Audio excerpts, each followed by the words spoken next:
Ustaz. Baik. Bismillahirrahmanirrahim. Assalamualaikum warahmatullahi wabarakatuh. Waalaikumsalam. Bismillah, alhamdulillah, assalatu wassalamu ala rasulillah wa ala alihi wa sahbihi wa man wala. Wala hawla wala quwata illa billah. A'udzu billahi minasy syaithanir rajim. Ya ayyuhalladzina amanu qu anfusakum wa ahlikum nara.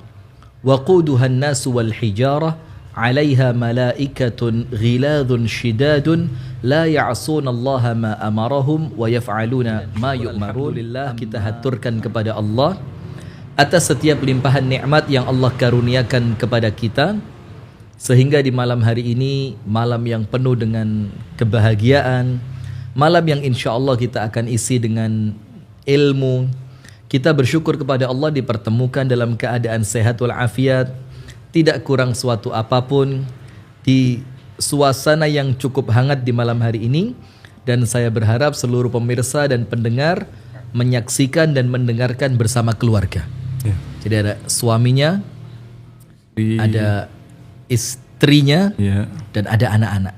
Sehingga tayangan ini benar-benar menjadi ruh di dalam rumah tangga kita bersama. Apabila ada baiknya kita pakai, apabila ada kurangnya silakan disampaikan dan mungkin ditanyakan. Harapannya cocok untuk family time, Ustaz ya. Amin ya rabbal alamin. Quality time bersama keluarga. Atau kita rubah jadwalnya nanti ya, malam Ahad gitu. Malam Ahad gitu. Atau ya kita tambah aja, jangan dirubah. Ditambah ya. Ya, ditambah. Baik, usulan baik, kita terima insyaallah.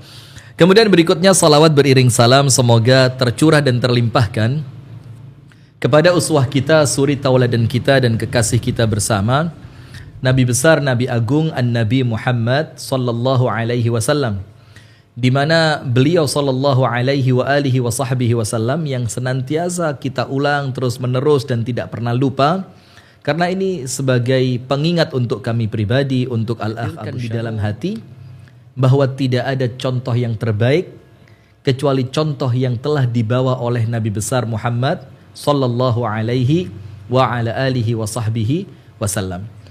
Pemirsa yang dirahmati dan diberkahi oleh Allah Subhanahu wa taala, di malam hari ini kita membawakan tema Sayang Aku Butuh Kamu.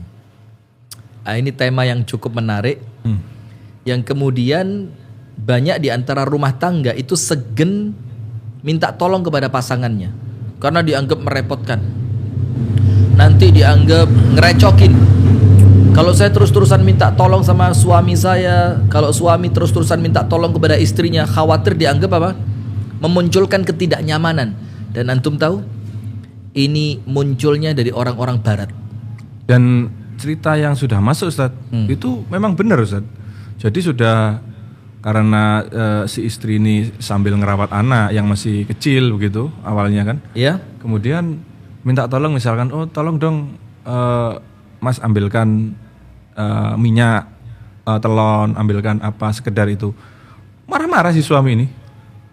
Dia merasa terhinakan karena permintaan itu ya? Nggak bisa ngerawat anak, saya ini lelaki begini-begini. Jadi itu sudah masuk cerita itu ke karena kita. Kan memang kebanyakan yang ditiru itu rumah tangga di barat, yang antara suami dan istri itu bagi-bagi, betul-betul bagi-bagi tugas. Jadi sampai uang rumah tangga itu, kamu listriknya, saya pembantunya, kamu ininya, waduh luar biasa. Betul-betul kayak di kantor, jadi nggak ada bedanya. Jadi ya. Keluarga nggak ada lagi kehangatan di situ. Baik pemirsa, sebelum kita mulai dan kita berbincang santai dengan Al-Akh Abu Shanum pada acara The Show di malam hari ini, kita akan meminta kepada Al-Akh Abu Shanum untuk membuka acara di malam hari ini agar semakin berkah, semakin baik, semakin penuh dengan manfaat, untuk dibuka dengan membaca surah Al-Baqarah pada ayat 226, 227 dan 228. Kepada Al-Akh Abu Shanum kami persilahkan.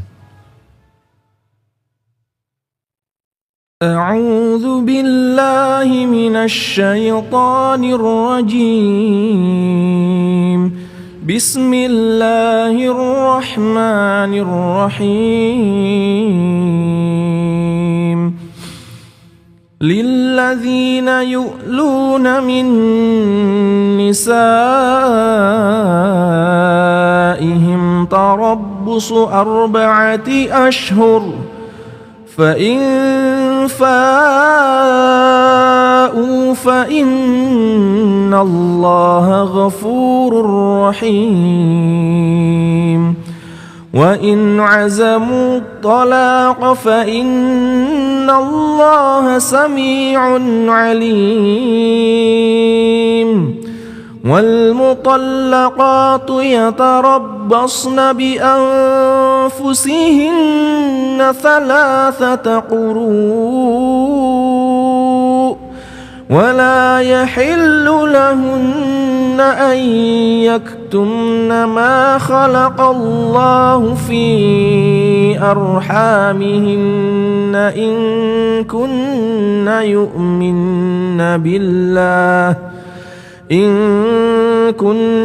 يؤمن بالله واليوم الآخر وبعولتهن أحق بردهن في ذلك إن أرادوا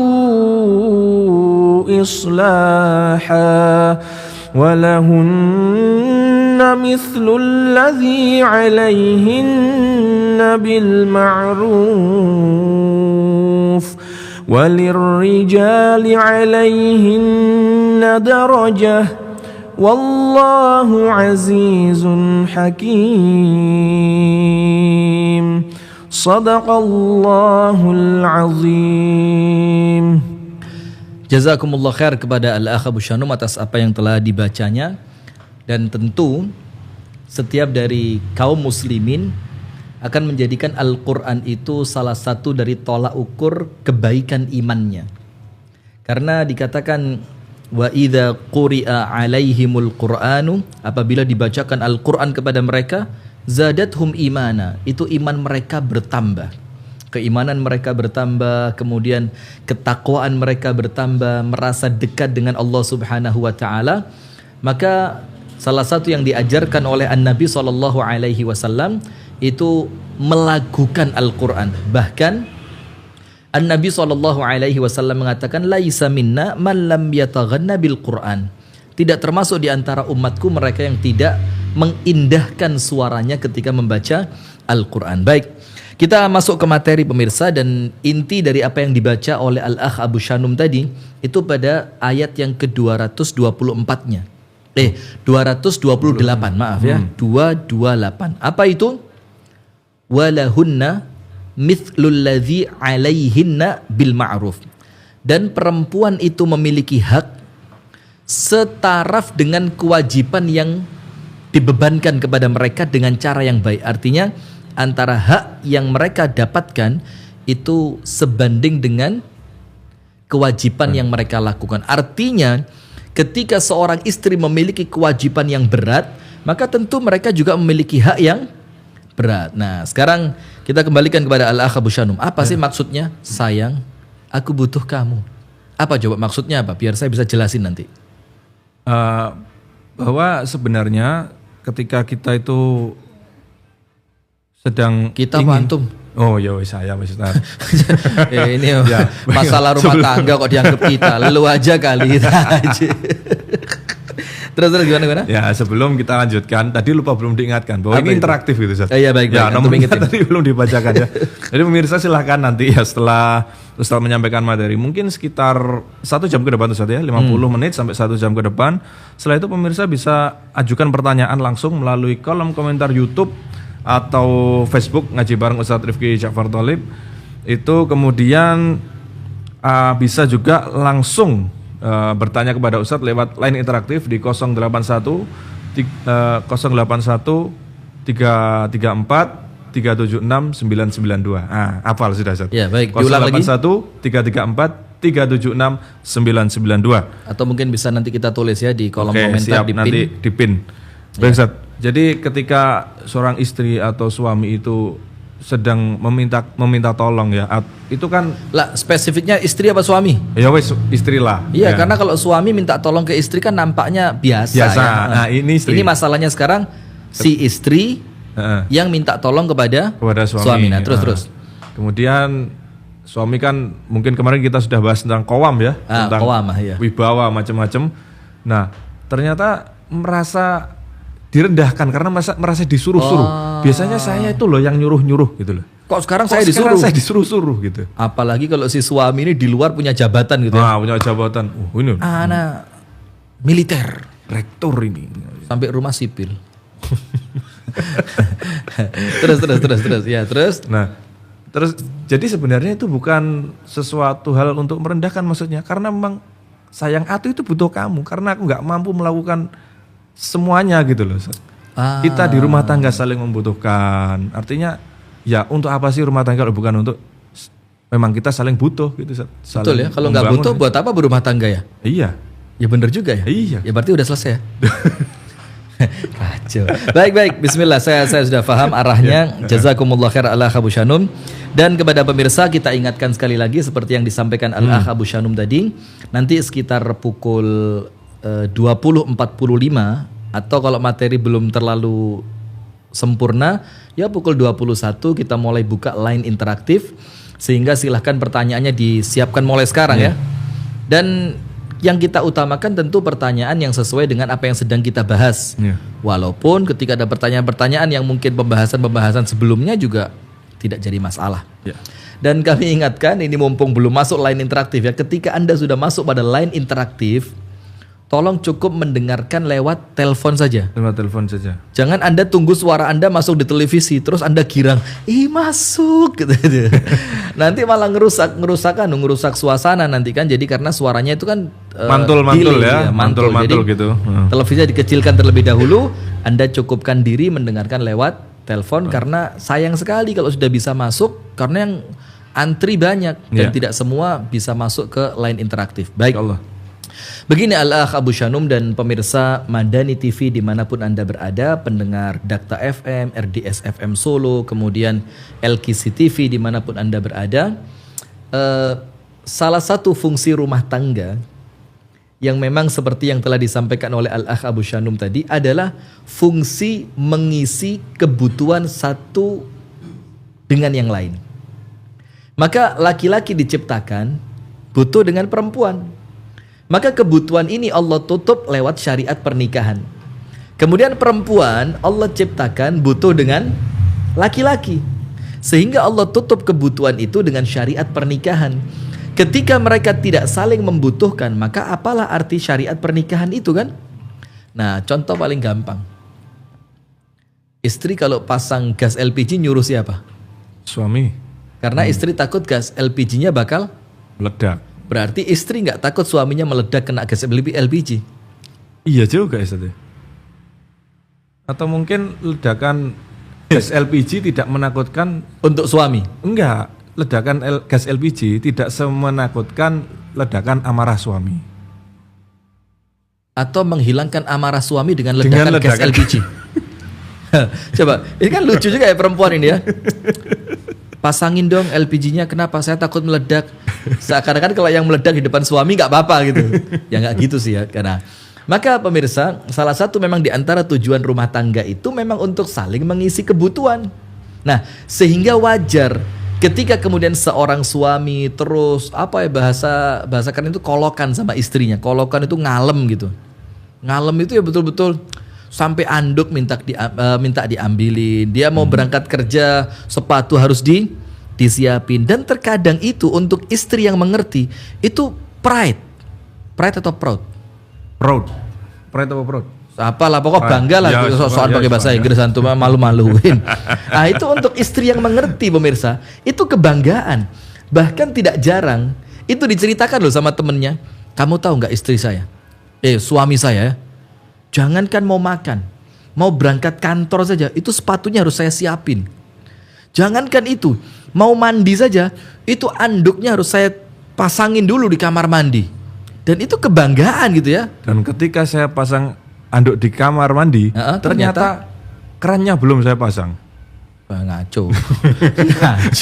Nah, artinya untuk perempuan yang mengerti, itu kebanggaan. Jadi seakan-akan dia mencerminkan keberadaanku itu betul-betul dibutuhkan oleh siapa? Suami. Sampai video kita yang viral banget di TikTok itu. Seorang istri yang senantiasa nempel dengan suaminya. Wah, itu. Wah, tapi kok jadi kacau begitu videonya ya? Istrinya ngikut suami masuk kamar mandi, istrinya ngikut suami masuk mobil mau kerja. Intinya kan bukan begitu, cuma bagaimana keberadaan istri itu betul-betul dibutuhkan oleh suami. Sampai perkara-perkara kecil di dalam rumah tangga, ada yang sampai beli pulsa listrik harus istrinya. Sampai kemudian masukin token listrik harus istrinya. Sampai kemudian nyiapin bagaimana sepatu untuk kerja. Ini bukan manja. Dan ini bukan juga memperbudak istri. Tapi sekali lagi, ketika istri faham, itu merupakan apa? Kebanggaan. Karena seakan-akan suamiku tidak bisa hidup tanpa aku.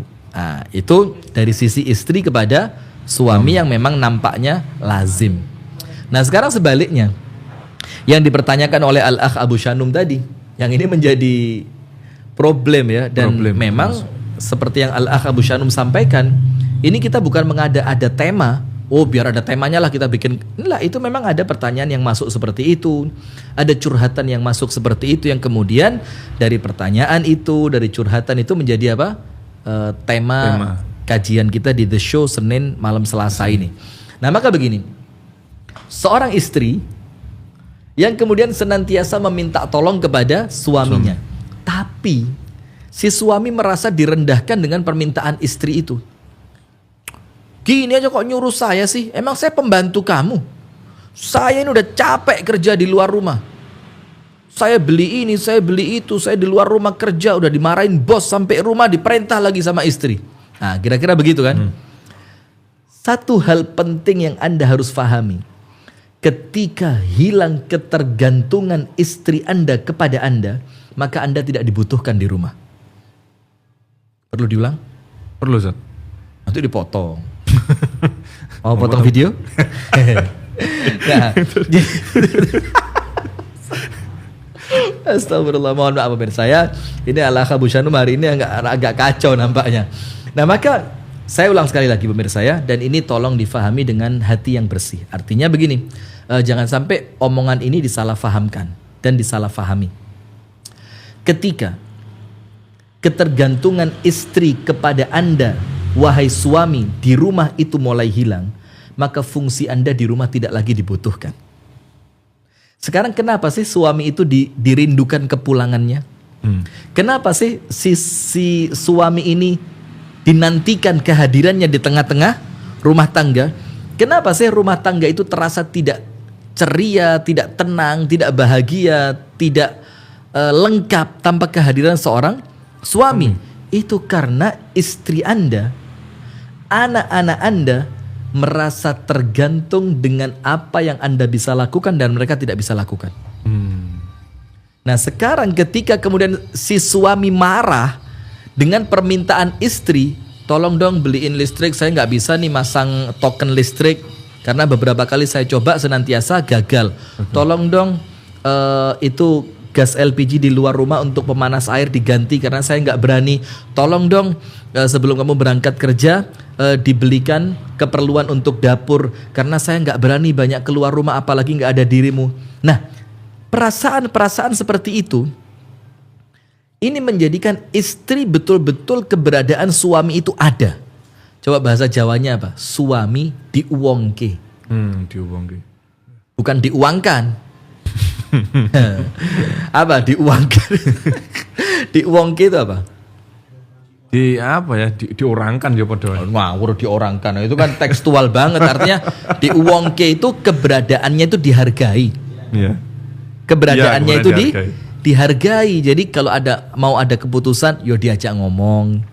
Mau ada jalan-jalan, yo ditanya kita mau jalan kemana. Bukan seorang suami yang senantiasa keluyuran, istri nggak dianggap, nggak boleh begitu. Bagaimana ini?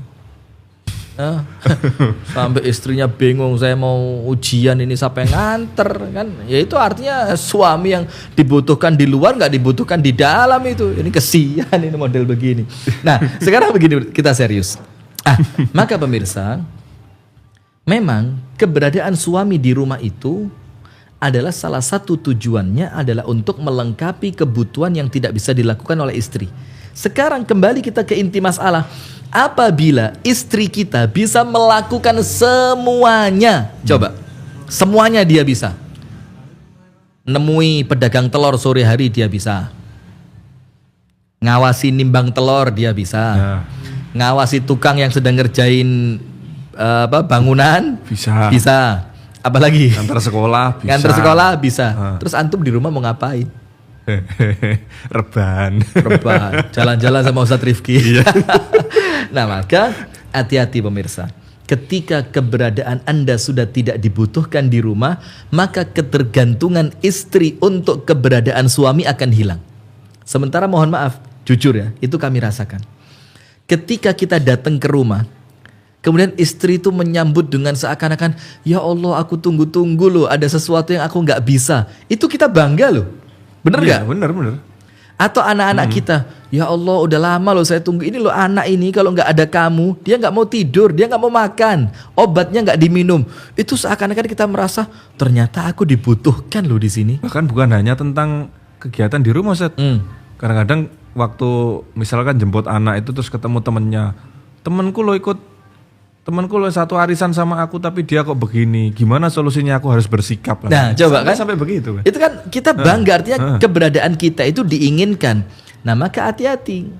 Jangan sampai kemudian istri Anda di rumah ketika dia bisa melakukan semuanya mandiri, akhirnya ketergantungan istri kepada suami itu berkurang.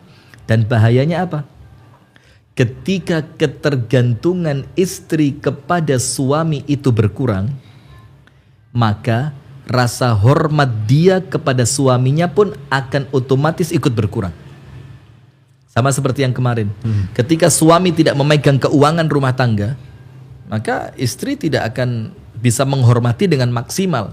Tapi ketika uang itu di tangan suami, dia merasa bergantung dan akhirnya hormatnya semakin tinggi. Nah, sekarang begini. Seorang istri yang meminta bantuan kepada Anda di rumahnya, itu bukan kemudian menghinakan Anda.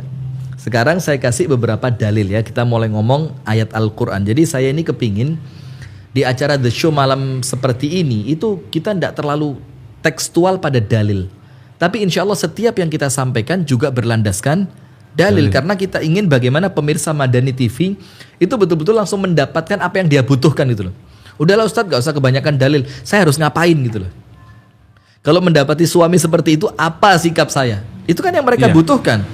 Jangan lagi dikasih pilihan. Jangan lagi, nah memberi pilihan. Mereka itu sedang memilih, malah kita kasih pilihan lagi. Tambah bingung. Mereka ini udah disibukkan dengan banyak pilihan lah kok. Nah, maka mereka sekarang itu butuh, saya harus ngapain?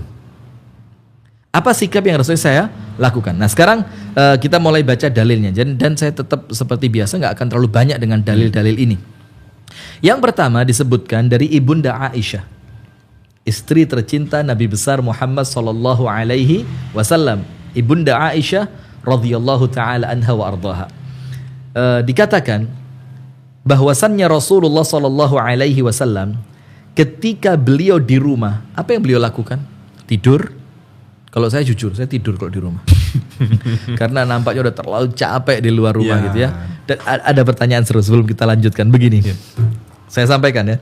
Mudah-mudahan gak motong waktu terlalu panjang. Gini, ada salah satu mubalik ustadz ngisi ceramah di masjid besar di Surabaya. Ceramahnya itu tentang persiapan Rasulullah untuk menyambut datangnya bulan Ramadan. Seperti itu temanya. Udah dia ceramah lah, apa yang Rasul lakukan menjelang Ramadan begini. Oh banyak, penuh apa yang dilakukan para salaf. Ada jamaah tanya, pertanyaannya itu ngeletek. Ngeletek itu apa ya? Sepele, sederhana tapi nonjok gitu. Nonjok. Gini bertanya, Ustadz, gak usah macam-macam lah Ustadz, kejauhan lah kalau ngomong Rasulullah ya. Kalau ngomong Rasulullah itu udahlah, Rasulullah itu dibimbing sama Allah, manusia pilihannya Allah, tentu sempurna lah. Saya mau tanya satu aja lah, Ustadz kalau mau Ramadan di rumah ngapain? Coba. Jadi setelah ceramah Rasulullah begitu, nah saya khawatirnya nanti jamaah juga begitu. Ini dalilnya dibaca begitu, Ustadz ngaku kalau di rumah tidur. Nah maka tolong, Ustadznya jawabannya bagus. Ustadznya bilang gini, loh Anda datang ke sini hadirin bukan untuk tahu saya seperti apa. Anda datang ke sini untuk tahu Rasulullah seperti apa. Oh, ini ustadznya juga pinter juga ternyata.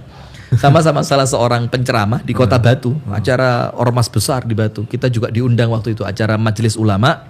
Kita diundang, ada perwakilan Muhammadiyah, NU, Al-Irsyad, Persis dan yang lainnya.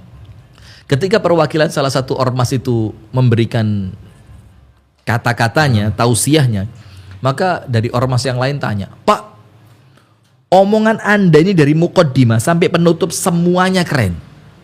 Tapi itu cuma teori. Saya kepingin bagaimana prakteknya ini. Masyarakat sudah diamalkan, buat apa diceramahkan? Coba. Iya. Justru kami ceramahkan ini agar ceramah ini bisa diamalkan di tengah-tengah masyarakat. Wih loh, pentingnya ilmu mantik itu biar cerdas. Kalau udah umum dilakukan ngapain dibahas kan ya? Ya bener kan ya? Ya bener Sama. juga. Loh, Ustadz di rumah tidur kok nyeramain kita. Saya bukan nyeramain Anda untuk ngikut saya.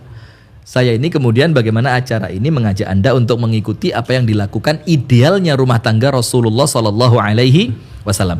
Yang pertama disebutkan oleh Ibunda Aisyah, kana fi mihnati ahlihi fa idza hadaratis salat. Di antara mereka yang pengen tahu Rasul ini kan manusia pilihan.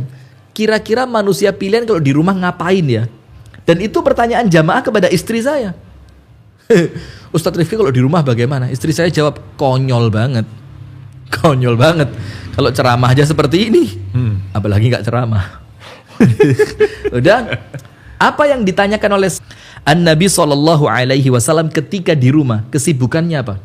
Bukan zikir, bukan sholat sampai nggak kenal sama istrinya, bukan baca Al-Quran, bukan mendekat kepada Allah dengan ibadah-ibadah mahdhah, bukan. Kesibukan Rasulullah ketika berada di rumahnya adalah membantu istrinya. Subhanallah. Coba lihat. Rasulullah ini panglima perang. Tapi kalau di rumah, kana fi mihnati ahlihi. Kesibukannya Rasulullah itu apa? Membantu istrinya.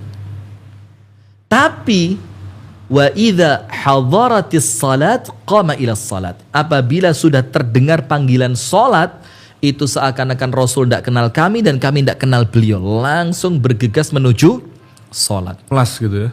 Wah, luar biasa. Dan kita kan sebaliknya ya. Kalau dengar adzan langsung kayaknya nggak kenal Allah. Astagfirullahaladzim. Langsung ngantuk itu. Setannya besar. Atau masih meneruskan aktivitas tadi Ustaz ya. Iya. Ngobrol, waduh, tamu jauh masa ditinggal mungkin ya. Iya, memang ya Allah. Kadang-kadang bikin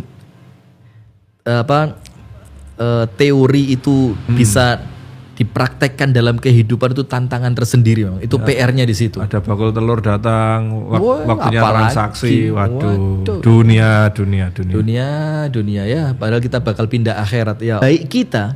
Dan tentu contoh ini ketika dimasukkan ke dalam rumah, dia akan menjadikan rumah kita semakin baik, akan menjadikan istri kita baik, akan menjadikan kita pribadi sebagai suami juga baik. Dan Rasulullah tidak gengsi.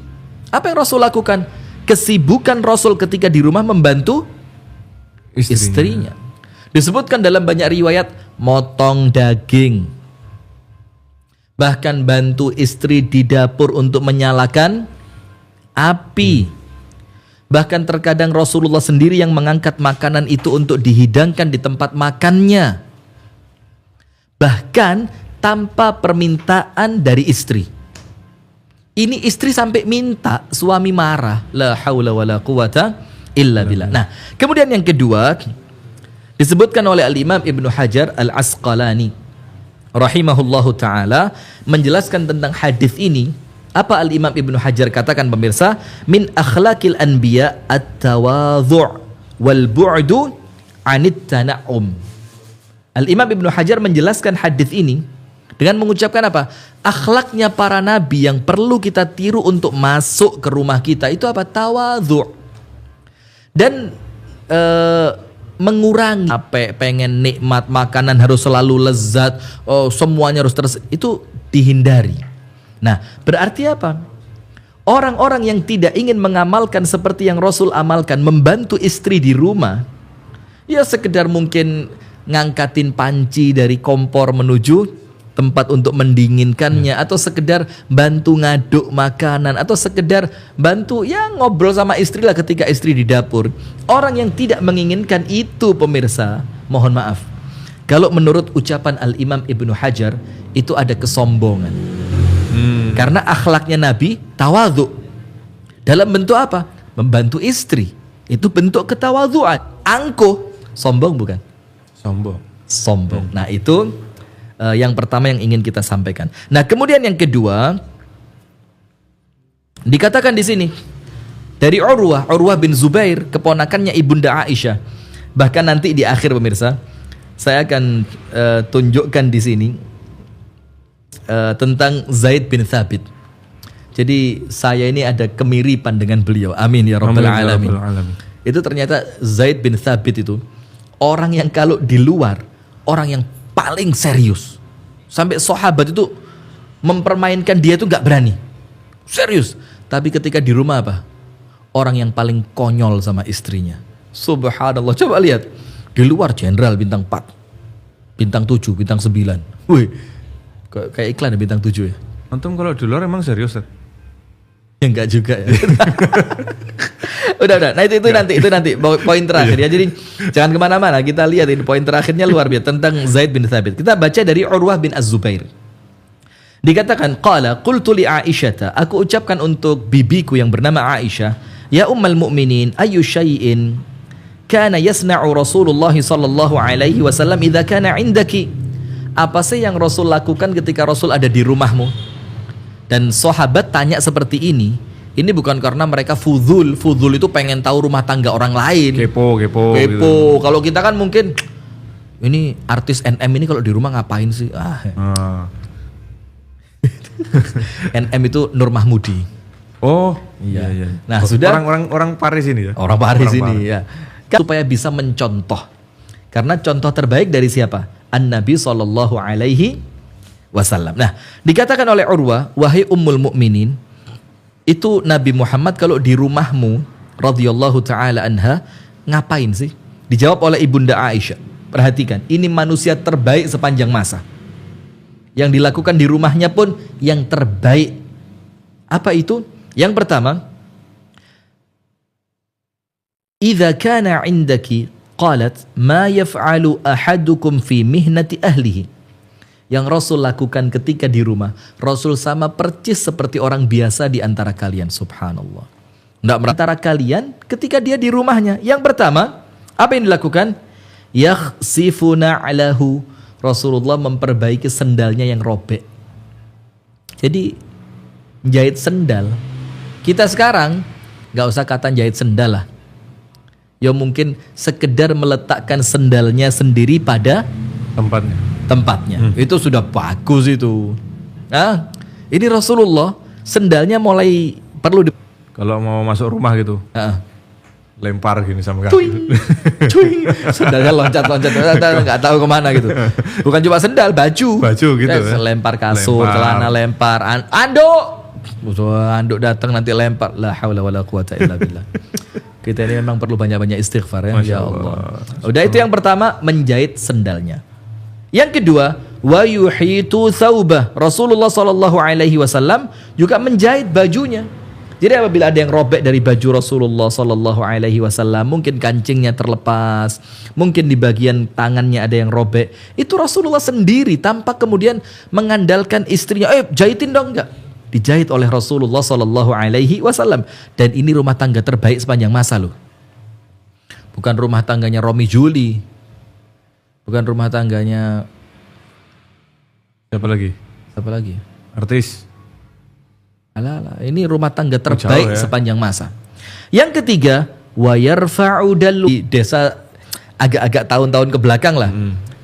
Nimba sumur. Dia nimba air dulu, diisi itu bak mandinya sampai kira-kira cukup baru dia mandi. Dan itu Rasulullah lakukan sendiri. Mengangkat embernya sendiri. Sallallahu alaihi wasallam. Ambilin gas LPG, gantiin gas LPG, ngisi token listrik, atau mungkin membenarkan pintu rumah yang mulai rusak. Loh, justru permintaan istri kepada Anda untuk Anda membantunya, itu dia menjadikan Anda rajanya. Karena kalau bukan kamu siapa yang Qara ayat yang ke-225. Nah, antum ingetin pemirsa, insya Allah 10 menit lagi selesai Pemirsa, materinya iya. untuk masuk ke line interaktif. Baik pemirsa, ya kira-kira sekitar 10 menit lagi Ustadz akan merampungkan materi pada malam hari ini. Maka siapkan telepon Anda, silahkan tekan di nomor tersebut apabila ada sesuatu yang perlu ditanyakan, yaitu di 081 334 376 992. Kami ulangi lagi di 081 334 di fanpage Facebook Ngaji Bareng Ustadz Rifki Ja'far Thalib. Baik. Kita lanjutkan pemirsa. Surat Al-Baqarah ayat 228. Dan orang-orang beriman, apa panduan kita kalau bukan Al-Quran kan? Maka untuk suami yang marah ketika istrinya minta tolong, mungkin ayat ini luput dari perhatian kita. Maka ayo bismillah, kita tundukkan hati kita sampai-sampai Amirul Mukminin Umar Ibnul Khattab, dia punya seorang maula itu mantan budak, namanya Aslam. Aslam itu ditanya oleh Bilal bin Rabah, wahai Aslam, sif lana Amirul Mukminina idza ghadib. Ceritakan sama saya bagaimana sih Umar itu ketika marah. Jadi maksudnya Bilal radhiyallahu taala anhu, itu Umar itu kan tiap hari sama Aslam. Coba Aslam radhiyallahu taala anhu ardahu mengatakan, wallahi ya Bilal idza ghadib la yusaf. Umar kalau marah nggak bisa diceritain. Lah bagaimana saya mau cerita? Lawang sebelum Umar marah aja saya udah pergi duluan. Ketakutan saya. Saking menakutkannya. Saking menakutkannya. Apa kata Bilal? La ya Aslam. Tidak wahai Aslam. Kana idza ghadib. Umar itu ketika marah, kata Bilal. Dan aku mendapati beliau fi qimmati ghadabihi. Di puncak-puncak kemarahannya. Apa yang terjadi? Faqara'tu alaihi ba'dhi ayil Qur'an. Aku bacakan di hadapan Umar sebagian ayat Al-Quran. Dan sebagian mengatakan ayat yang dibaca itu wal kadhiminal ghaidha wal afina anin nas. Apa yang terjadi? Langsung seketika Umar mendengarkan ayat itu, ta'ta'a ra'sahu ka'annahu at-tairul madhbuh. Itu Umar langsung menundukkan kepalanya seperti ini, seakan-akan dia pingsan seperti burung yang disembelih lehernya. Subhanallah. Langsung nurut dengan ayat Al-Quran. Nah, mudah-mudahan Allah berikan kepada kita hati yang seperti itu. Amin. Amin ya rabbal alamin. Apa ayatnya? Walahunna mithlul ladzi alaihinna bil ma'ruf. Dan hak mereka, yaitu para istri, sebanding dengan kewajiban mereka dengan cara yang ma'ruf. Ayo suami, hak mereka sesuai dengan kewajiban yang mereka lakukan. Ketika Anda menuntut istri Anda dengan banyak tuntutan, maka dia berhak menuntut Anda dengan banyak tuntutan. Faham Abu Shanum ya? Yeah. Jadi ketika Anda suami menuntut istri Anda dengan banyak tuntutan, maka dia juga berhak menuntut Anda sebagai suaminya dengan banyak tuntutan. Karena ayatnya mengatakan hak mereka sebanding dengan kewajiban mereka. Tapi ingat, garis besarnya apa? Bil ma'ruf. Dengan cara yang ma'ruf. Nah, maka artinya di sini Allah Ta'ala berfirman, wa'ashiruhunna bil ma'ruf. Pergaulilah istrimu dengan cara yang ma'ruf. Nah, maka dengan itu saya rangkum pada 3 poin. Yang pertama, permintaan tolong dari seorang istri kepada suaminya itu adalah kehormatan untuk suami karena ia dibutuhkan oleh keluarganya. Yang kedua, jangan biarkan istri Anda mampu melakukan segalanya sendirian. Karena apabila dia telah mampu melakukan segalanya sendirian, maka kebutuhan mereka kepada Anda akan berkurang. Dan yang ketiga, ingat, Rasulullah manusia terbaik melakukan itu untuk istrinya, maka lakukan itu untuk istri Anda agar Anda mendapatkan keberkahan rumah tangga Rasulullah sallallahu alaihi wasallam. Baik, kita terima mulai sekarang, mungkin silakan diingatkan. Baik pemirsa yang bentar ya.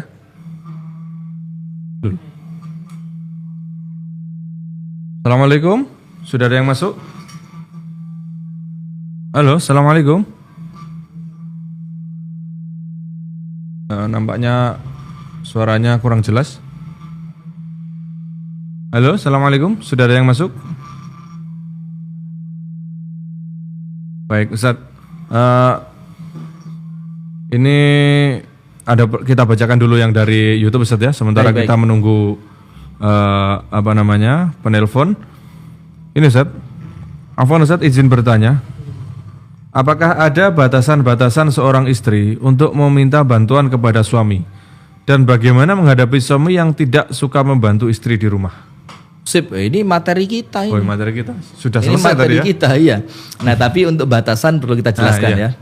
Kalau apa ada sunnahnya suami membantu istri, ya jelas itu sunnah Nabi besar Muhammad Sallallahu Alaihi Wasallam. Nah, begini, sekarang batasannya. Begini hadirin. Sebenarnya kalau kita ngomong batasan ya, batasan itu nggak ada pakemnya. Karena misalkan khusus untuk urusan ekonomi, suami boleh dimintai bantuan oleh istri. Untuk urusan dapur nggak boleh. Nah ini nggak benar juga. Ini nggak benar juga karena batasan itu kapan seorang istri boleh meminta pertolongan kepada suami, apa pertolongan yang boleh diminta seorang istri kepada suaminya, itu sekedar kalimat bil ma'ruf sesuai dengan kewajaran. Ya dilihat, Anda lihat keadaan suami Anda, dia pulang kerja capek atau tidak. Kalau dia capek, yo dihindarilah terlebih dahulu, ditunda dulu.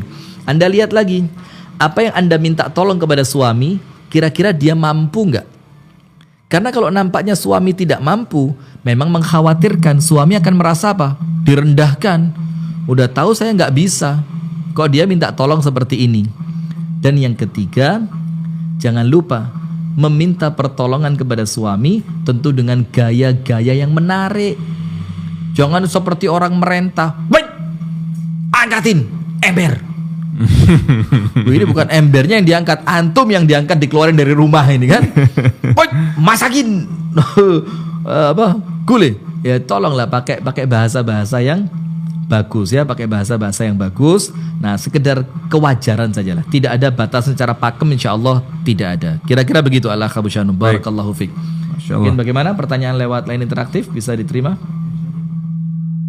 Nampaknya masih ada sedikit gangguan teknis Ustaz. Maka kita bacakan, pemirsa bisa tuliskan pertanyaannya lewat kolom komentar YouTube Syekh Dakwah TV, Madani TV atau fanpage Ngaji Bareng Ustaz Rifki Ja'far Tholib. Maka langsung kita bacakan karena nampaknya ini ada sedikit gangguan teknis sambil menunggu line interaktif tersambung ya Ustaz ya. Iya. Ini ada pertanyaan lagi Ustaz. Assalamualaikum Ustaz, bagaimana menyikapi istri yang mempunyai teman-teman lebih kaya sehingga mempengaruhi pola gaya hidup orang kaya, sedang maksudnya mengikuti pola hidupnya orang kaya ya, sedang penghasilan suami tidaklah cukup untuk mengikuti gaya hidup seperti orang kaya tersebut. Mohon solusinya Ustaz. Bagus. Khair. Ini pertanyaan tidak sesuai dengan materi tapi penting untuk dijelaskan. Begini, bagaimana dengan seorang istri yang sukanya berteman dengan orang-orang kaya, akhirnya terpengaruh dengan gaya hidup hedonnya orang-orang kaya itu. Bajunya harus mahal, kendaraannya harus mewah, makannya di restoran yang mahal segala macam. Dalam keadaan suami tidak memiliki kemampuan untuk melayani keinginan istri yang seperti itu. Nah, maka yang pertama, perhatikan. Salah satu di antara seni langgengnya rumah tangga itu saling memahami keadaan masing-masing pasangan kita. Pasanganku siapa, dia penghasilannya berapa. Nah, saling memahami ini menjadikan rumah tangga kita itu langgeng. Karena dengan memahami pasangan, Anda tidak akan menuntutnya melebihi kemampuan. Dan apabila Anda tidak menuntutnya melebihi kemampuan, maka rumah tangga itu akan berjalan dengan nyaman. Itu poin yang pertama. Dan itu yang diceritakan oleh Rasulullah di dalam hadis yang sahih tentang perempuan terbaik adalah perempuan Quraisy. Apa yang menjadikan mereka baik? Dua. Jadi bukan karena sukunya mereka baik, tapi karena sifatnya. Sifat yang pertama, ar'ahu ala tiflin. Ahnahu ala tiflin. Sama anak itu begitu penyayang. Wa ar'ahu ala zaujin dzatu yadihi, dan paling pengertian sama suami. Pengertian itu artinya apa? Dia tahu suamiku siapa, kemampuannya seperti apa, penghasilannya berapa. Itu poin pertama, memahami. Yang kedua, tolong perhatikan. Banyak rumah tangga rusak bukan karena istrinya buruk, suaminya buruk, tapi karena faktor pertemanan. Sampai karena itulah An-Nabi SAW mengingatkan betul Al-mar'u ala dini khalilihi. Seseorang itu agamanya tergantung siapa teman akrabnya. Falyanzur ahadukum man yukhalil. Maka perhatikan oleh kalian siapa yang kalian jadikan teman akrab kalian. Karena memperhatikan teman adalah memperhatikan agama. Nah maka apabila teman-teman Anda seperti itu dan Anda tidak punya kemampuan untuk menahan diri, ya tentu akan merusak kebahagiaan Anda dan akhirnya merusak ketenangan suami. Dan poin yang ketiga, ingat, rumah tangga orang itu bahagianya berbeda. Ada yang bahagia dengan kesederhanaannya, ada yang tidak bisa bahagia kecuali jalan-jalan ke Eropa. Waduh. Maka bersyukurlah Anda ketika kebahagiaan rumah tangga Anda itu Allah jadikan pada hal-hal yang sederhana. Nah maka ada barusan tulisan bagus di Facebook yang saya baca beberapa hari yang lalu. Ada seorang bapak duduk di pinggir jembatan begitu, sedang motret anak perempuannya masih kecil gitu. Lalu ditulis di bawah, jangan rusak kebahagiaan orang lain dengan kata-kata norak. Ah norak gitu aja difoto. Padahal apa? Itu bahagia buat dia. Jangan Anda merusak kebahagiaannya dia dengan standar Anda. Bapak sama anaknya foto di depan jembatan apa, foto di depan Monas. Mungkin untuk orang luar Jakarta foto di depan Monas nampaknya apa? Norak banget sih kok difoto di Monas. Jangan Anda rusak kebahagiaan mereka. Maka jangan samakan standar kebahagiaan rumah tangga Anda dengan kebahagiaan rumah tangga orang lain. Dan bersyukurlah apabila bahagia kita oleh Allah diletakkan pada perkara-perkara yang sederhana. Karena kalau nanti dapat yang lebih dari itu, bahagianya akan lebih. Wallahu ta'ala a'lam bissawab. Baik, pertanyaan selanjutnya ini tentang atau interaktif sudah bisa masuk? Sudah baik. Ya? Ada yang masuk? Sudah ada yang masuk? Belum ada. Kita ingatkan lagi ya, Ustaz, ya, bahwa pemirsa insya Allah ini sudah bisa masuk line interaktif. Silahkan langsung tekan nomor 081 334 376 992 untuk langsung bergabung bertanya kepada Ustadz. Sambil menunggu kita lanjutkan pertanyaan. Ini dari, boleh disebut namanya ini? Bung Iqbal, boleh disebut namanya? Oke. Bung Nah, Iqbal. ini Antum sebelum nanya sudah nyebut nama dulu. Bukan, pertanyaan dari orang lain. Oh bukan Bung Iqbal ya? Bukan. Iya. Ini Ustaz, pertanyaannya dari saudara kita Ardi dari Al Hasbi Batur. Oh Masya Allah, saya kalau dengar Batur itu pertanyaan. langsung perasaannya gimana? Deg-deg ser. Waduh, ada hati yang tertinggal di sana. Ustaz. Udah ada. Maksudnya apa ya? Istri saya lihat ini. Kenangan. Bukan hati yang itu, bukan. Ini raut wajah langsung berubah, langsung pucet-pucet gimana Langsung gitu. kayak waktu itu ya ditanya mobil apa itu ya? Bukan ya? Assalamualaikum Ustaz. Waalaikumsalam. Yang semoga Allah muliakan dan angkat derajatnya di akhirat. Allahumma amin wa iyyakum insyaallah. Saya ingin bertanya bagaimana pendapat Ustadz ketika saya sudah ada niatan ingin melamar seorang akhwat, tapi dari pihak keluarga si akhwat sudah memandang rendah saya. Nah ini diteruskan apa cari yang lain gitu loh Ustaz? Begini Syekh Ardi, jangan cemen jadi laki-laki. Iya, gaya bicara ketika ngelamar anaknya orang itu penting. Halo, assalamualaikum. Atau ada yang masuk ya, kita terima dulu. Baik, Ada yang masuk dulu? Kita pending Baik. dulu. Halo, assalamualaikum. Oh, Mati nampaknya terputus Ustaz. Silakan Ustaz. Baik, saya ulang. Antum besarin volumenya. Oh, dimatiin dulu, lalu nyalain lagi. Begini Syekh Ardi, tolong ya. Jadi laki-laki jangan cemen. Kadang-kadang kita ngomong, calon mertua saya. Langsung masuk. Nampaknya tadi mati. Oh iya. Baik. Halo, assalamualaikum. Volume televisinya silahkan dikecilkan dulu Bapak atau Ibu. Cukup mendengarkan dari telepon. Halo, assalamualaikum. Halo. Belum nyambung kan? Oh, waalaikumsalam. Silakan Ibu. Dari Ibu siapa di mana? Volume televisinya silahkan dikecilkan dulu Ibu. Cukup mendengarkan dari telepon. Oh, nampaknya terputus. Iya. Jadi kita ingatin ya pemirsa, kalau sudah masuk ke line interaktif, televisinya volumenya dihabisin. Ya. Supaya Anda cukup mendengarkan lewat line telepon dan itu lebih mudah kita berkomunikasi. Saya lanjutkan dulu ya Ardi ini ya, yang ada di Batur sana dari Al Hasbi Kauman, Masya Allah. Begini, jadi laki-laki jangan cemen. Antum kalau modal uang nggak punya, keberanian nggak punya, terus mau modal apa jadi laki-laki? Maka saya ingatkan, cara ngomong itu penting. Saya kasih contoh begini. Ada teman saya ngelamar anaknya orang. Ditanya, kamu ngelamar anak saya punya apa? Kamu mau ngasih apa buat anak saya? Dan ini anak terlanjur ngedrop, down dia. Bilang, saya cuma punya uang 5 juta pak. Dan saya akan kasihkan untuk anak bapak yo secukupnya. Ya udah, gaya ngomongnya lemes. Mertua nggak yakin. Kemudian ketika dia pulang tentu lamarannya ditolak. Di lain kesempatan gaya ngomongnya dirubah. Ditanya dengan pertanyaan yang sama dengan uang yang sama. Kamu ngelamar anak saya punya apa? Jawabannya begini. Saya pak punya uang 5 juta rupiah. Dan saya akan berikan semuanya untuk anak bapak. Wah ini meyakinkan ini. Sama-sama 5 jutanya. Orang mertua merasa, oh ini calon menantu keren nih, orator bakal jadi presiden ini. Semuanya diberikan gitu. Maka begitu arti gaya ngomong harus meyakinkan. Tapi tentu mohon maaf, kita di dalam ilmu fikih itu ada yang namanya kafaah. Kafaah itu kesetaraan antara pasangan. Tujuannya apa kafaah ini? Agar kemudian nanti rumah tangga kita itu bisa berjalan dengan baik, tidak saling menghujat. Karena kalau perbedaannya terlalu tinggi, kadang-kadang ada minder, ada segen segala macam. Nah maka diperhatikan dulu calon saya siapa, kemampuan saya bagaimana, itu nomor 1. Nomor 2, memantaskan diri untuk melamar perempuan idaman. Kalau yang Anda lamar perempuan yang luar biasa, yo pantesin dong dirinya. Harus punya kelebihan yang juga luar biasa, kan begitu.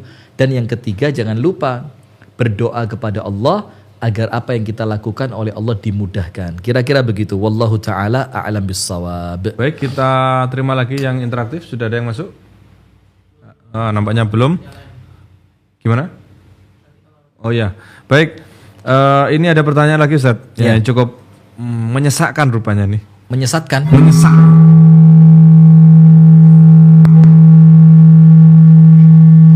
Bluetooth AUX mode. Nampaknya Bluetooth AUX mode. Power off. Nah ini biasa. Serunya biasa, live itu serunya begini. live begini, ada kendala teknis. Ini dinyalakan lagi kan Ustaz? Nyalain. Kita coba ya. Nyalain. Jangan ngamuk. Ngamuk saya putus. AUX mode. Begini. Ustaz, Ini ya. pertanyaan menyesatkan. Menyesakkan. Menyesatkan. Menyesakkan. Wah, Ini ada pertanyaan menyesatkan. Tapi Ustaz. sebelum Masya itu ada Allah. yang lebih menyesakkan lagi ini. Dan cara bacaan tuh bahaya loh tadi. Menyesak. Ini ada pertanyaan, menyesatkan Ustadz. Menyesatkan Menyesakkan Ustadz. Menyesakkan ya, nyesek Iya, gitu ya. Jadi nyesek di dada gitu ya. Tapi ini ada komen yang nyesek betul ini dari itu? Sam Abdurrahman nih. Oh, Katanya kayaknya ini mau koreksi tema. kenapa? Temanya harusnya sayang kamu butuh aku. Keren juga ya. Jadi kan tadi Ini aku berikutnya, butuh kamu. ini ya. pekan depan. Kamu butuh aku. Ini pekan depan. Bagaimana kita menciptakan perasaan istri senantiasa butuh kepada suami. Ini keren ini. Insya Allah Siap. pekan depan. Oke, pekan depan dari tanah Iya, dari insya Allah. dari tempat lain ya. Mudah-mudahan Allah mudahkan. Amin. Udah baik-baik. Ini Antum boleh baca. dibocorkan Ustaz? Boleh, Oh, boleh, nggak Oke, apa-apa. nanti. Insya Allah. Baik Ustaz, ini ada pertanyaan tadi mana ya? Oh ini Ustaz, apakah karena pengaruh maksiat suami yang biasa membantu tanpa istri meminta, tiba-tiba setiap saya minta bantuannya sering marah-marah. Ya Allah. Tahu-tahu ternyata dia lagi menjalin hubungan dengan wanita lain. Astagfirullahaladzim. Ya Allah. Pemirsa begini ya, pemirsa Madani TV dimanapun Anda berada, tanpa mengurangi rasa hormat kami kepada pemirsa Madani TV dengan tayangan yang insya Allah tentu tayangan ini kita harapkan penuh dengan faidah dan manfaat. Sekarang ini pemirsa perlu kita sadar betul, jangan terlalu mengumbar perselingkuhan yang ada di rumah tangga Anda. Karena mengumbarnya itu tidak menambah kebaikan tapi menambah masalah. Karena banyak kita lihat sekarang lewat kolom komentar, lewat inbox masih lumayan ya karena privat Tertutup, gitu ya. iya. Kolom komentar, bahkan terkadang tanya langsung secara online lewat seorang guru, tanya melalui line telepon interaktif, mengumbar rumah tangga saya hancur Ustadz, suami saya selingkuh. Itu tolong dijaga. Nah, karena pertanyaan-pertanyaan semacam ini itu baik Dan Anda memerlukan jawaban juga yang baik. Tapi ketika semakin banyak orang yang tahu, ketika ditanyakan di ranah publik, itu akan menjadikan harga diri suami jatuh, atau menjadikan harga diri istri jatuh. Dan ketika harga diri telah dijatuhkan, membangun kembalinya itu tidak mudah. Nah sekarang kita jawab. Apakah karena pengaruh maksiat nih? Sebelumnya suami saya itu Ustadz gak pakai disuruh, otomatis settingan pabrik. Boy, kembali ke settingan pabrik gitu ya. Telan pabrik. Oh ya, tapi sekarang Ustadz dia diminta aja kadang-kadang marah. Padahal dulu nggak diminta udah dilakuin. Apakah karena maksiat? Iya, bisa jadi karena maksiat. Ada seorang salaf mengatakan begini, idza asaitullaha, apabila aku bermaksiat kepada Allah, ajidu atharal ma'siyati fi khuluqi dabbati wa mraati. Seketika itu pula aku mendapatkan dampak buruk dari kemaksiatanku itu pada kendaraan dan pada istriku. Dabah itu hewan tunggangan. Biasanya nurut begitu, sekarang susah diarahkan. Istri juga begitu, biasa sampai rumah senyum, dia melayani kita dengan penuh keramahan, tiba-tiba istri cuek. Itu dikatakan karena dampak maksiat. Maka tetap kita harus introspeksi. Apabila ada keburukan-keburukan dari pasangan, jangan langsung menyalahkan pasangan. Karena boleh jadi memang kesalahan itu adalah hukuman dari Allah karena kemaksiatan yang telah kita lakukan. Barakallahu fikum. Nah sebelum Baik. antum pilih pertanyaan, saya akan ceritakan kisah terakhir tadi ya. Siap. Yaitu, Belum selesai tadi ya. oh belum, Nah, baik. ini saya bilang kan untuk penutup tadi ya. Ya, silakan Ustaz. Yaitu Zaid bin Thabit. Zaid bin Thabit ini pemirsa, siapa yang nggak kenal? Laki-laki yang dicintai oleh Rasulullah Sallallahu Alaihi Wasallam, laki-laki yang termasuk salah satu sahabat yang senior karena kedekatannya dengan An-Nabi Sallallahu Alaihi Wasallam. Tapi lihat, oh kita terima, baik, Kita terima. Baik. Halo, assalamualaikum. Silakan Bapak atau Ibu, volume televisinya dikecilkan dahulu. Cukup mendengarkan dari terputus telepon. ya. Masya Allah terputus. Saya Silakan, lanjutkan Ustaz. Zaid bin Thabit. Silakan perhatikan pemirsa. Disebutkan dari Thabit ibnu Ubaid radhiyallahu taala anhu, seorang sahabat Nabi.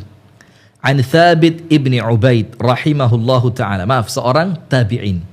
Qala, dia mengatakan begini.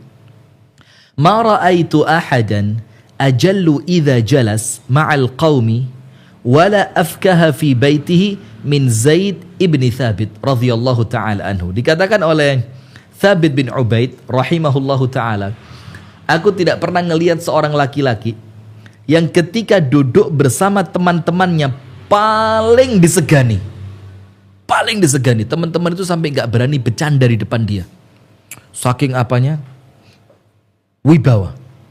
Seperti kalau kita ketemu Ustadz kita di Kediri ya, Ustadz Muhammad Hatta, segen kita. Langsung down. down. Ya kalau di Malang seperti ketemu Ustadz Abdullah Hadromi gitu lah ya. Mau bercanda itu sampai takut kualat gitu. Ya, lutut nih sampai istilah Jawanya koplok gitu. Ya. Koklok. Koklok ya. Astagfirullah, koplok. Koklok. Koplok itu nama pil itu. Itu koplo. Nah, udah kita lanjutkan Ustaz.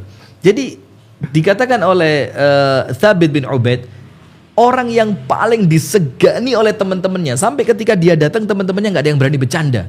Siapa itu? Zaid bin Thabit. Tapi ketika dia masuk ke rumahnya, tidak ada orang yang lebih kocak dibanding dia kepada istri dan anak-anaknya. Coba lihat. Artinya apa di sini? Ketika di luar dia memerankan posisi seorang laki-laki, seorang sahabat Nabi yang perlu dijaga wibawanya. Dihormati gitu ya. Iya, tapi ketika di rumah dia ngerti, istri saya nggak bisa terus-terusan diajak serius. Anak-anak saya perlu dibecandain untuk mereka merasa akrab dengan ayahnya. Jadi ketika di rumah, kesan wibawa sahabat Nabi itu sementara disimpan dulu lah. Saya perlu bikin istri saya nyaman sehingga dia nggak segan minta tolong sama saya. Saya perlu bikin anak-anak saya nyaman sehingga dia nggak segan untuk curhat kepada saya. Saya perlu bikin suasana di rumah itu merasa asik supaya keberadaan saya senantiasa ditunggu. Maka Zaid bin Thabit mengajarkan kepada kita, ketika di luar jadilah jenderal. Ketika di luar Anda ustadz. Ketika di luar Anda pemilik PT terbesar. Ketika di luar Anda direktur. Ketika di luar Anda manajer. Ketika di luar Anda profesor. Tapi ketika di rumah Anda seorang laki-laki yang dibutuhkan keceriaan di hadapan istri. Anda seorang ayah yang dibutuhkan ketenangannya di hadapan anak-anak. Itulah yang mereka butuhkan, dan itu kita contoh dari sahabat Zaid bin Thabit radhiyallahu taala anhu. Baik, silakan Ada Abu yang Syanum. sudah masuk? Halo, assalamualaikum. Belum? Baik, kita bacakan pertanyaan. Oh, sudah ada yang masuk. Halo, assalamualaikum. Assalamualaikum. Halo, assalamualaikum. Waalaikumsalam. Dari ibu siapa di mana?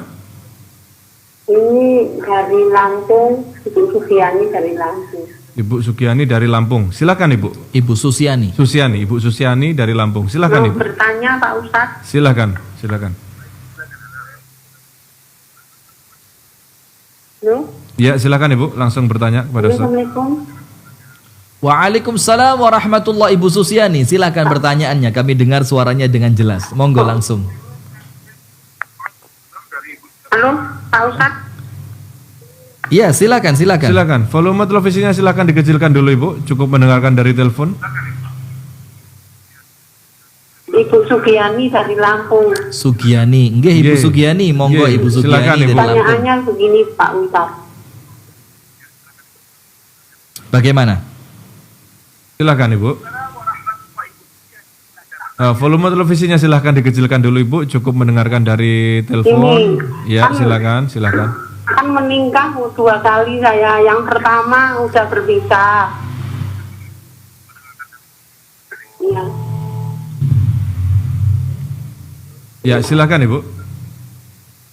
Ya, yang pertama udah berpisah karena nikah lagi saya nggak sanggup.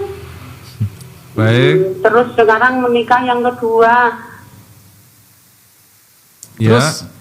Yang kedua kalinya ini kan dulu udah salah saya pilih suami. Nah, yang kedua ini mudah-mudahan betul Pak Ustadz. Udah Amin. soleh dari pondokan. Amin. Tapi kok yang saya mau itu kok nggak pas gitu loh Pak Ustadz.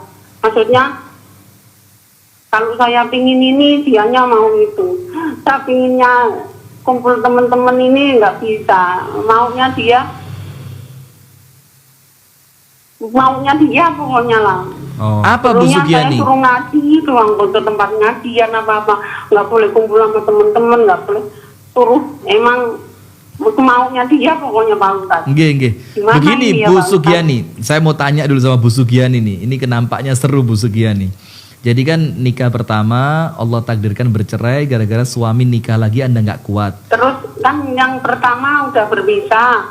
Terus anak-anak kan kalau ketemu Udah, orang, kita paham. ketemu sama mama ayahnya yang dulu itu dilarang, cemburuan. Gimana Pak ya? Baik, insya Allah Ibu Sugiani dengarkan jawabannya. Barakallahu fiik. Saya doakan semoga Allah berikan yang terbaik untuk Ibu Sugiani sekeluarga. Amin. Amin ya rabbal alamin. Baik, Masya ini Allah. pertanyaan Masya Allah ya dari Menarik Bu Sugiani. sekali, ya, Ustaz. Dan nampak sekali Bu Sugiani ini orangnya itu tulus gitu. Jadi tanyanya itu kayak betul-betul apa yang beliau rasakan gitu, nggak dibuat-buat. Dan pertanyaannya bagus. Nikah pertama bercerai dengan suami atas takdir Allah karena tidak mampu karena suaminya menikah lagi. Kemudian nikah yang kedua, alhamdulillah nampaknya cocok, lulusan pesantren. Tapi kok semakin kesini nampaknya semaunya sendiri.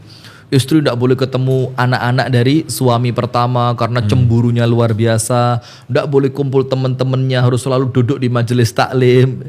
Nah, Bu Sugiani itu resiko. Resiko nikah dengan suami pertama, di resikonya dia nikah lagi. Walaupun tidak cemburuan, tidak maksa Anda begini begitu gitu kan. Tapi resiko nikah dengan suami kedua, dia orangnya baik, tapi dia punya kekurangan. Nah, namanya manusia Bu Sugiani, ada kurangnya, ada lebihnya. Nah, maka sekarang apa yang Bu Sugiani lakukan? Nomor 1, menjalin komunikasi yang baik dengan suami. Kadang-kadang suami tidak ngerti, Anda kangen dengan anak, Anda punya teman-teman yang sebelumnya perlu disambung dengan mereka, maka dijalin komunikasi. Yang kedua Bu Sugiani, jangan lupa untuk senantiasa menjalankan kewajiban Anda sebagai istri terhadap suami. Nah, maka ketika kewajiban-kewajiban yang Anda lakukan kepada suami itu insya Allah ikhlas karena Allah, maka Allah akan munculkan kebaikan hati suami kepada Anda. Dan yang ketiga, memperkuat sabar dan doa. Karena kan tentunya kita tidak ingin rumah tangga kita gagal untuk yang kesekian kalinya. Maka sabar dan doa. Insya Allah itu mudah-mudahan bisa sedikit memberikan jawaban kepada Bu Sugiani yang ada di Lampung, pemirsa Madani TV ya. Baik. Ada yang lain? Ada Ustaz. Ini pertanyaan lagi. Ini Assalamualaikum Ustaz. Waalaikumsalam warahmatullahi. Ini mengenai ketenangan suami. Saya seorang istri yang memiliki trauma. Suami pernah WA sama seorang perempuan lain dan ketemuan. Apa yang mereka lakukan saya sebenarnya tidak mau tahu lebih banyak. Takut sakit hati dan takut benci sama suami. Tapi sampai sekarang saya jadi trauma kalau suami berbuat seperti itu lagi. Pulang malam sedikit bawaannya curiga, apalagi ada teman yang bilang kalau saya harus hati-hati, jaga suami baik-baik gitu. Nah, bagaimana saya menjadi sumber ketenangan suami sedangkan saya sendiri tidak tenang? Wah, ini endingnya menarik. keren ini. Bagaimana saya menjadi sumber ketenangan suami dalam keadaan saya sendiri Tidak tenang. tidak tenang. Nah, ini Ibu, saya sarankan untuk membuka video di 3 pekan yang lalu dengan judul Istri Setenang Malam. Di situ dijelaskan istri setenang malam itu apa sih sikapnya, apa sih kuncinya, apa manfaatnya, apa yang didapatkan oleh istri yang bisa memerankan di hadapan suami setenang malam. Nah, sudah ini mulai ada aroma-aroma yang mengganggu ini. Nah, maka pemirsa Ibu siapa tadi pertanyaannya tadi? Nah, maka begini.